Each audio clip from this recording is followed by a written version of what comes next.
Chandrababu bail రద్దు petition విచారించిన supreme court.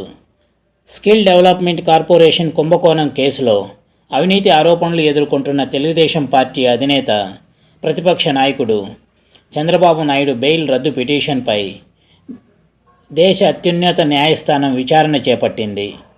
వాదోపవాదాలను ఆలకించిన తర్వాత స్కిల్ డెవలప్మెంట్ కుంభకోణంలో చంద్రబాబుకు ఇదివరకే ఊరట లభించిన విషయం అందరికీ తెలిసిన విషయమే. ఈ కేసులో ఆయనకు ఏపీ హైకోర్టు రెగ్యులర్ బెయిల్ మంజూరు చేసింది. 53 రోజుల పాటు విచారణను ఎదుర్కొన్న చంద్రబాబు అనారోగ్య కారణాలతో మధ్యంతర బెయిల్పై రాజమండ్రి కేంద్ర కారాగారం నుండి విడుదలయ్యారు. అనంతరం ఆయనకు రెగ్యులర్ బెయిల్ లభించింది.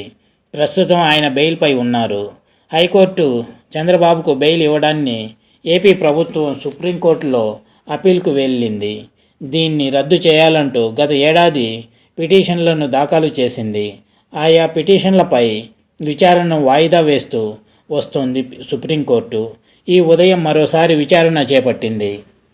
జస్టిస్ బేలా ఎం త్రివేది, జస్టిస్ పంకజ్ మిట్టల్తో కూడిన 2 న్యాయమూర్తుల ధర్మాసనం వాదోపవాదాలను ఆలకించిన తర్వాత ఏపీ ప్రభుత్వం తరఫున ముకుల్ రోహత్గి, చంద్రబాబు తరఫున హరీష్ సాల్వే తమ వాదనలను వినిపించారు.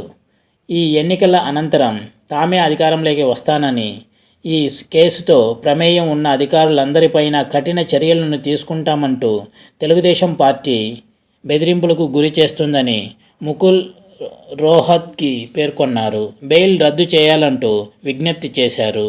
స్కిల్ డెవలప్మెంట్ కుంభకోణం కేసు రాజకీయ దురుద్దేశంతో కూడుకుందంటూ హరీష్ సాల్వే వాదించారు.